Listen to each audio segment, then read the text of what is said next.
So buckle up, because the rules of how you thought you buy and sell a house, well, they changed forever. So if you live anywhere in the United States and you're looking to buy or sell a house, then this video applies to you. And so what I'm going to do is take the time to break down all the rules and how they have changed, how the game has changed, what it means for buyers, what it means for sellers, and where we go from here moving on. And then I'm going to address all the most common questions around the new rules of real estate. Now, with these new changes that I'm going to explain in detail on this video here, at the end of the day, if you want to sum this up quickly, it's very similar to how the commercial real estate industry has operated for decades and decades. There is no entitlement to commissions on the buyer agent side. If somebody wants to use representation on the buyer side, they will work that out with their agent or have their agent work that out with the listing broker when they go to purchase that piece of property. So this is the model we're kind of trending towards with all these lawsuit changes. Now, my name is Kelly Cook. I've been a realtor for 19 years. And just like everyone else, I've done business a certain way for all of those 19 years. And now it's all changing. The rules have changed. So we have fully embraced and educated ourselves on the new procedures. And so if you have any questions at all, reach out below to the contact information. I'd be happy to have a phone call with you about your specific situation, whether you're looking to buy or sell, and how we can assist in that process. Okay, so in a nutshell, there was a major lawsuit, a class action lawsuit, and it had big ramifications for the real estate industry. I'm going to walk you through and break it down for you right now. So now let's back up. There's a group of people who sold their home recently who got together and actually filed a lawsuit in federal court in the state of Missouri. Now, there were other lawsuits that were filed for the same thing, actually, copycat lawsuits, if you will, across North America. But in Missouri, this is where it started. And then a judge granted class action status to this lawsuit, and then it went to trial towards the end of 2023. Now, when it went to trial, they had a jury of 9. 7 of the 9 jurors actually never bought a house before, but yet they're the ones who decide the fate of this trial. Fast forward to the end, and the defendants actually lost. Who were the defendants? They were the National Association of Realtors, NAR, and a few of the big brokerages that are national brands across America that you all would recognize the names of. So rather than appeal, the brokerages and the NAR actually set forth conditions to settle the lawsuit. And as part of that settlement, the changes were to go into effect starting August 17th across the entire country. And for Arizona specifically, those changes went into effect August 1st, as the states were allowed to start when they chose anytime before the 17th of August. Now, there were some main topics that were a result of this lawsuit. Changes to representation, changes to decoupling of commissions, and of course, changes to the process and logistics of everything as well when it comes to a real estate transaction. And these changes affect both sellers and buyers, but in different ways. So let's break that down right now. So here's what it means for sellers. Now, in the past, if you were a seller and you wanted to actually hire representation, then you would contact an agent and you would discuss hiring them for representation in selling their property, amongst other services as well, potentially. And you would pay a certain fee that you would agree upon. Now, let's be very clear. Commissions were never set. They were always negotiable. They could be 7%, 6%, 5%, 4%, 3%, 2%, 1%, anything in between, or $1. But the big holdup on this was the fact that the MLSs across the country, because there are many different MLSs across the United States of America, they would require $1 to go in the form filled, and that was very similar to the MLS here in Arizona. And so part of the plaintiff's argument was that for a seller to get good representation, they had to pay a buyer broker's fee, even though it was only $1. But yet no one really offered just $1 because they argued that to get a good amount of buyer agents and their clients to come by to see the house, you had to offer more.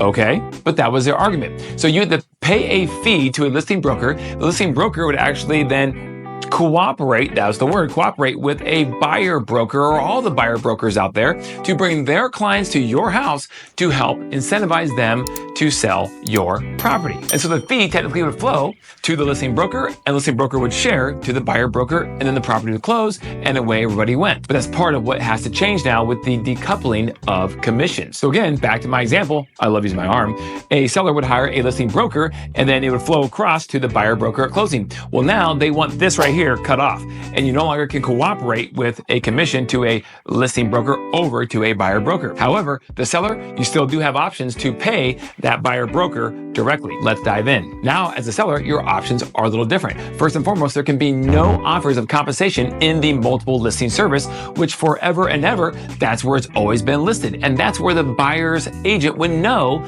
how much the seller is offering if they want to bring their client by their house. But that is gone. Now, sellers still can offer compensation to a buyer's broker, but they can no longer simply do it on the multiple listings service. So there's a couple things that could happen here. The seller could actually pay the buyer's agent directly a full fee of whatever was acceptable to that buyer's agent, and then that would be sufficient. Or the seller could actually pay a partial fee that would not be acceptable in full to the buyer's agent, and then the buyer's agent could then ask for more of a fee when they submit their offer. And then at that time, it becomes a counteroffer situation, and the seller can choose to then increase the amount of money they're going to pay to the buyer's broker for a fee or not. It all becomes part of the negotiations with the entire purchase contract. Or as a seller, you can offer nothing, and the buyer broker can simply get their fee paid directly from their own client, the buyer. And there is a fourth option in which the buyer submits a purchase contract, and in that purchase contract, they ask for the seller to pay some concessions towards their client.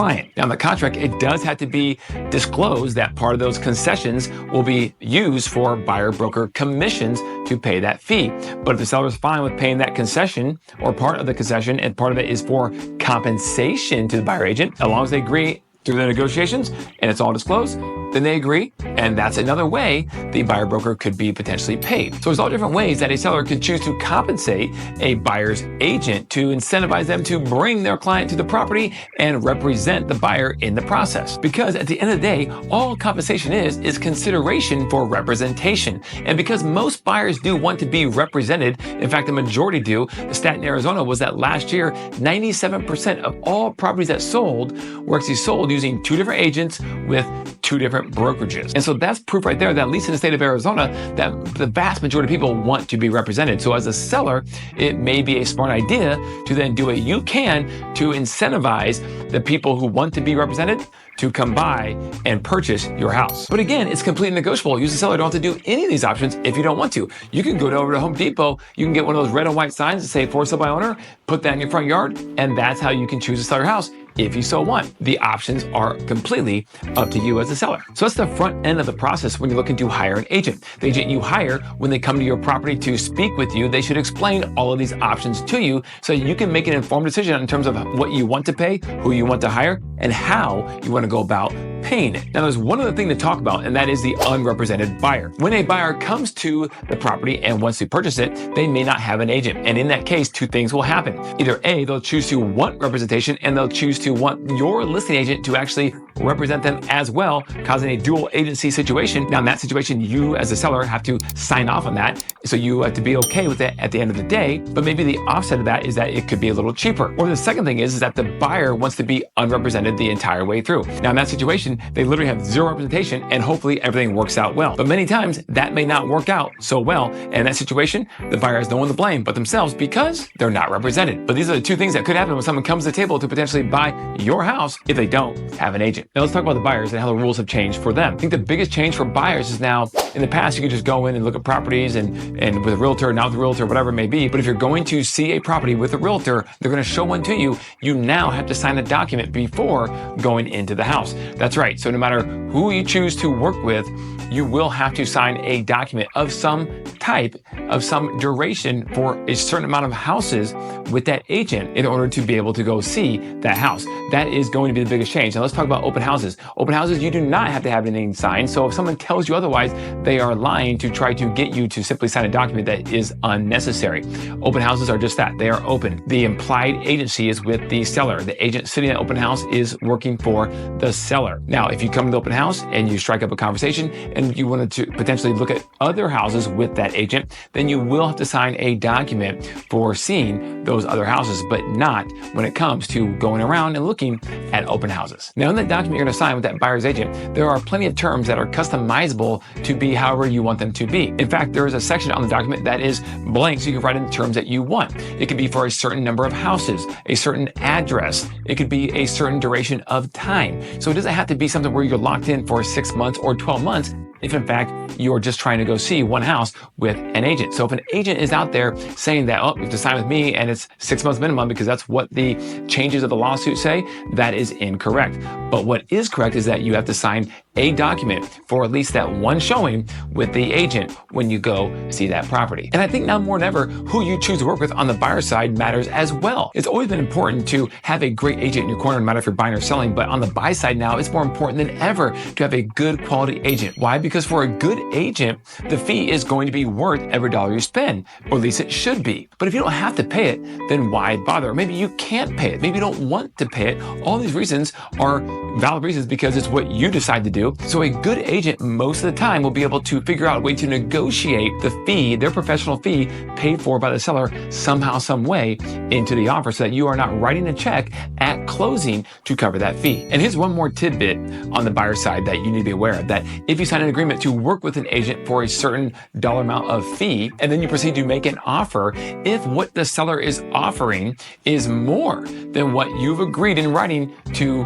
compensate the buyer's agent, that agent cannot take the additional funds the seller is offering. The seller in that situation can keep those funds, or they can potentially redirect those funds, that's the additional amount above and beyond what you've already agreed to pay your agent, back to you for concessions or credits towards the cost of your loan or your closing for purchasing that house. So now, while all these changes with the representation changes and the decoupling of commissions and the process and logistics, they are confusing. And what it accomplished for a suit of over $800 million collectively by multiple different organizations, I'm not sure. But one thing it did accomplish that I think is really good is the transparency aspect. Before, I don't think buyers fully understood how potentially their agent was being paid. And I think sellers understood a lot more how their agent was being paid because they're the ones paying it. But now there's transparency on both sides. It all is now on the table. And so everyone knows what's going on, who's being paid for what. And I think the good agents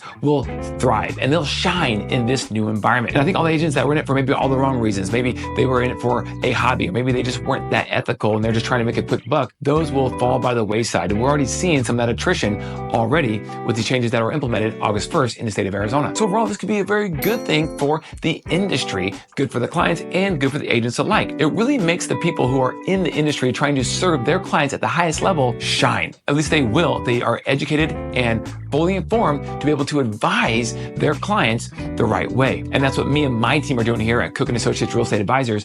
We are fully embrace this and it's not going to change anytime soon. And so we are ready and have been already tackling all the nuances and make sure our clients are fully informed. So now let's tackle a few of the most common questions that I've been receiving since it's all passed and started August 1st in Arizona. And then it's, Kelly, can I just simply use the same agent I've always used before in the past? And the answer is absolutely you can.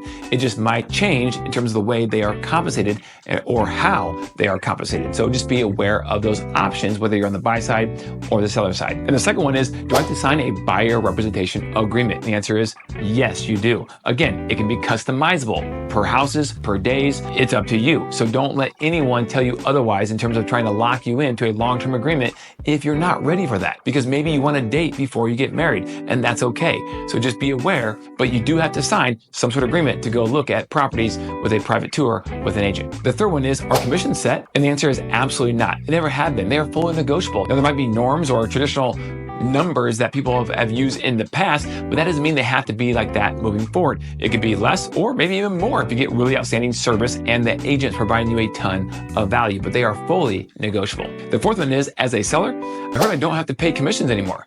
And the answer is you don't. You actually never did if you didn't want to. You could go sell it by owner. But if you choose to hire an agent, then there's going to be some sort of fee most likely paid between you and the listing agent that you will negotiate, because most people are not going to work for free. And the good ones are worth their weight in gold. But in terms of paying the buyer agent commission, you absolutely don't as well. You don't even have to pay $1 anymore if that was a placeholder that used to be in all the MLSs across America. So it is fully negotiable. You can choose to offer it up front, or you can choose to wait and see what kind of offer comes in before you decide what you're going to offer. And the fifth question we get the most right now is, Kelly, is this just for Arizona or is this nationwide? And the answer is, this is a national lawsuit that was settled. So it is nationwide, and every state is left up to their own devices to roll this out how they want to. So every state could have their own little nuances and do it a little bit different. But in general, yes, this affects the entire country. So to tie a bow on this whole thing, the game has changed. The industry is no longer the way it has been for the last 100 years, and this is the new way forward. But we are here, we're ready, we've embraced it, and we would love to chat with you. If you have any questions, reach out to us at the contact information below, and I would love to chat with you for 15, 30 minutes or longer, however much time you would like to spend to make sure you're fully informed and aware of what's going on so that you can make the best decisions for you and your family. We are here to be of service to you. So if you don't mind, go ahead and hit that subscribe button and like us. Get us out to more and more people who hopefully could use this information. And if you could, just go ahead and comment below with any further questions or comments you have, and I'll be sure to reply because we're all in this together. Don't forget to call me soon.